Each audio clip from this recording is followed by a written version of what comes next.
Hi, it's Grandpa Butler. Thanks for joining us today. Appreciate my grandson Soren for helping with the technical aspects of recording the videos and for my grandchildren, daughters-in-laws, for suggesting that I ought to make videos. I've been doing art for the last couple of years, and since May of 2021, I started doing art with watercolor crayons and permanent ink. It's a style I like. These are 6x9. We're going to do three-stage work. And first stage, we're going to draw our object. Then we're going to color it with the crayons and watercolor brushes. And finally, we're going to put some background into it. This particular one, object here, this time is going to be a red-winged blackbird, which we loved when we lived in Minnesota because we could always depend on them showing up in the spring around the lakes in the Twin Cities. Gorgeous birds. So I've started sketching out here in pencil, and so what I want to do is go through, since I got an approximate sketch here, I want to go through with permanent ink. And don't worry about the shaking. That's not you that's causing me to shake. It's neuropathy. So this is a friendly red-winged blackbird, so it looks like it's almost smiling, doesn't it? That's nice. Most of them are pretty stoic. They sit on in the reeds, in the reeds on the lakes, and not just Minnesota, of course. They're all beautiful birds found all over, everywhere. And we just grew in love with them when we were in Minnesota, as we did with the Twin Cities in general. So here we go with our feathered friend here. And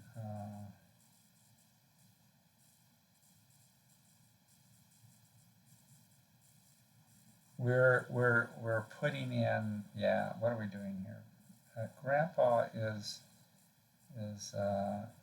kind of drawing in permanent ink, sort of using outline. He did in pencil, and as he goes along, he's leaving sort of impressions, in this case of feathers and of feet and other things. Our blackbirds rested on this branch here of this reed here, and he is so we'll put them down here. So let's get the feathers in here appropriately. Come through. I'm going to turn that sideways. A little easier for me to do. Hey, I hope you're having fun what you're doing. This is pretty fun for me. I'm going to take the pictures that I draw in these videos and put them on my the originals on my Grandpa Butler Etsy account and for sale. And so it's just going to be one copy, right? The original.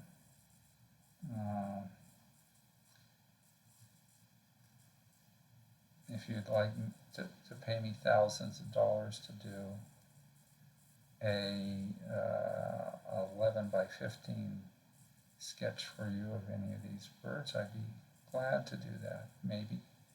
I think I would. It depends. Okay, so here we are on this. So we got enough kind of feathery growth underneath there. I think we do.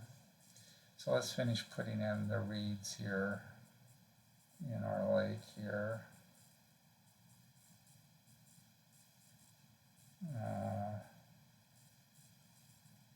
And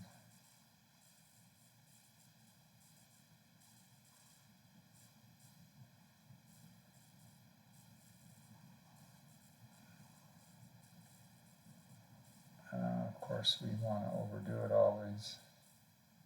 Wouldn't be grandpa if he didn't want to do too much work on these things. Yeah, sorry about that.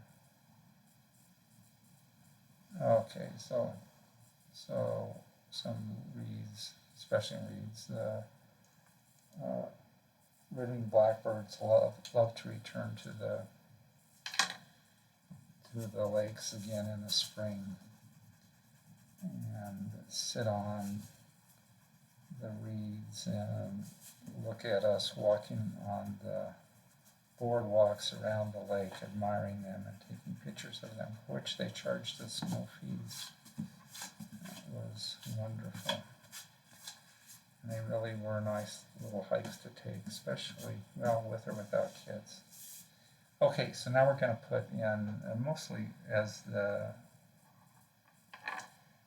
indicated, mostly, right, they're black. They have this little touch of red coming out of their wings, and I'm trying to highlight with that color, and a little yellow here beneath it, and beyond that it'll be white on that part of the wing. But mostly black, right? And black by itself can be not the most interesting thing in the world. So what we are going to do, so why don't I put a little dot of yellow in here where the light eye is here, is I'm going to put some dark blue in here too. But as I draw with my crayon, I'm going to draw as if I am sort of drawing in the feathers, kind of following some of the outline of my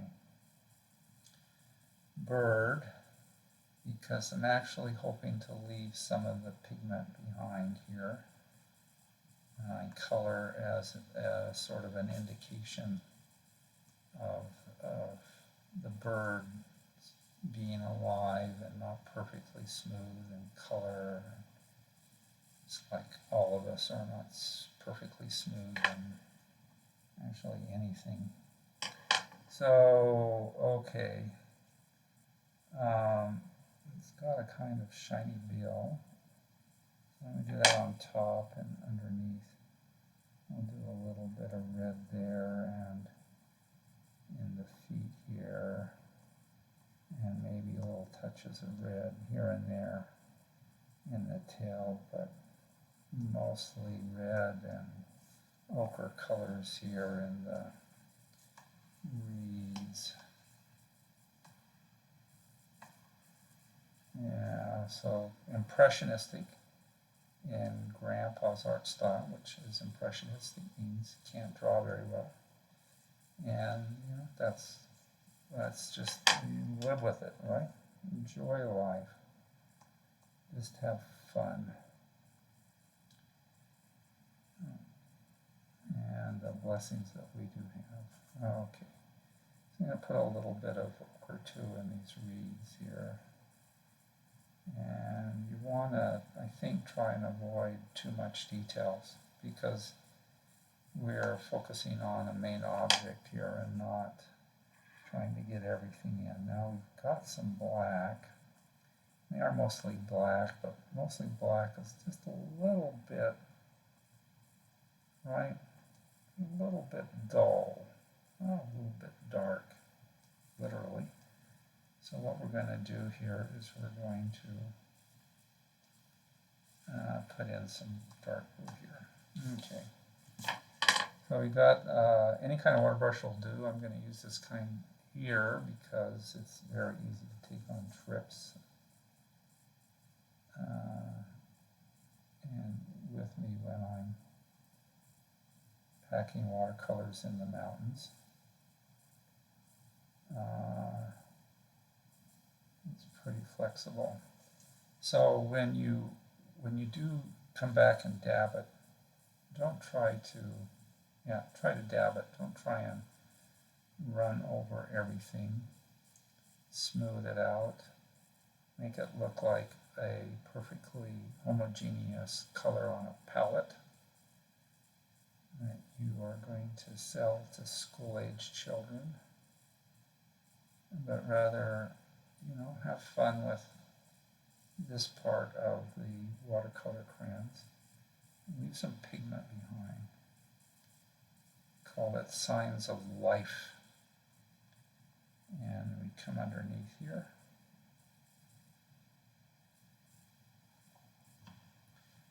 And get some of our reds in here. And then beneath that, we're going to get our yellows and dry that out and pull them down a little bit into that part of the feathers there like that. Okay, here's our feet, here's our claws here, being impressionistic here. Okay, so okay, I'm sort of satisfied with that. I think what we're going to do is touch up some things with our pen, the very last stage. Let's complete the second stage. Now, since it comes to the marshes, I am going to put this living blackbird on one of the lakes out west, and with mountains in the background. So I'm not going to have much actual lake showing. Rather, we're going to have a lot of reeds in the different distance and mountains in the background. So we're going to put the blackbird in here, and since it migrated here in the spring, we're going to put some snow in the mountains. Okay, so we're going to leave a lot of space here, kind of unmarked here, coming down here, and so I think we'll leave both the sky and the lake that we're sitting on here marked. Okay, so we're going to have some of this I'm planning on in my mind to leave white. But if I tell you which things I'm planning to leave white, and don't leave them white because I'm so forgetful, you'll think, oh, he's an idiot. So rather than explain what's going to be left white and what's not, I'm just going to leave some spaces white for now, and then if I accidentally fill them in, well, that's what I intended to do all along. I should run for politics, right? I can do that. Oh, I intended that to be the result all along of my reckless spending. Budget constraint? What's a budget constraint? I'm a congressman. We don't have budget constraints. We only have re-election committees.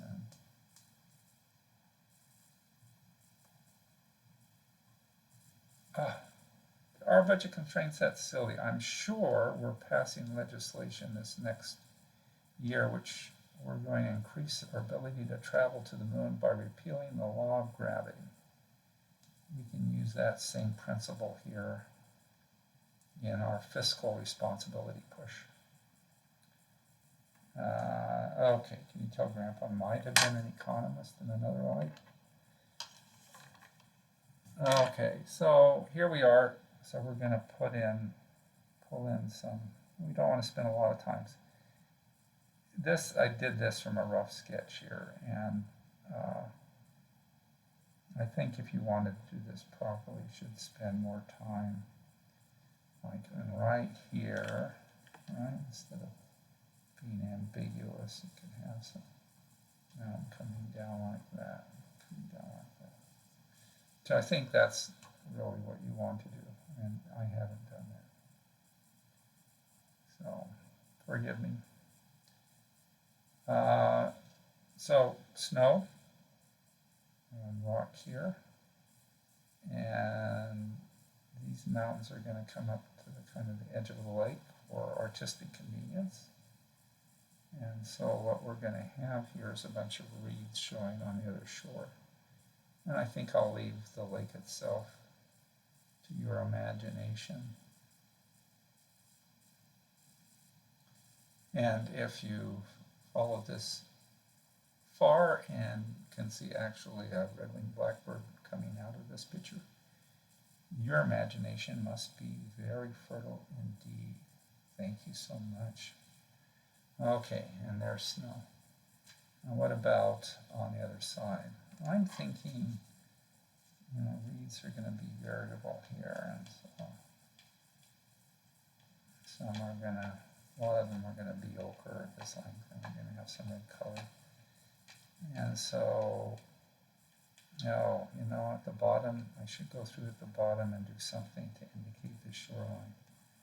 I think some of the same crimson red that I'm going to use to highlight the reeds, I'll use for the bottom here where they meet the lake. How's that? And we'll leave it at that. So if you wanted to do this right, you could fill this in, right, and do a much better job than Grandpa is. Grandpa's having fun. You could just have fun and do a good job on these paintings. And if you wanted to sit down and do these paintings at halftime, some kind of ball game, 7th inning stretch, then wow, cool. Okay, so the red line on the bottom is meant to be kind of the shoreline thing. I could water there, but I'm not going to. So I'm going to do the shoreline thing and draw it up, and I'll turn this over and do this the other way in just a moment. I promise. And then we'll be done. Okay. Except that what we do want to do is add more detail into our red-winged blackbird here. And so we are going to do that next, and then I think we'll be done with our picture. And we get a little bit where this gray was, touch it up here, and here, give our bird a little bit more ruffled, a live look here. Sorry, red-winged blackbird, that I couldn't do you more justice. You certainly deserve it. Anyway, thanks for watching. Good to have you with us. See you again soon. Bye-bye.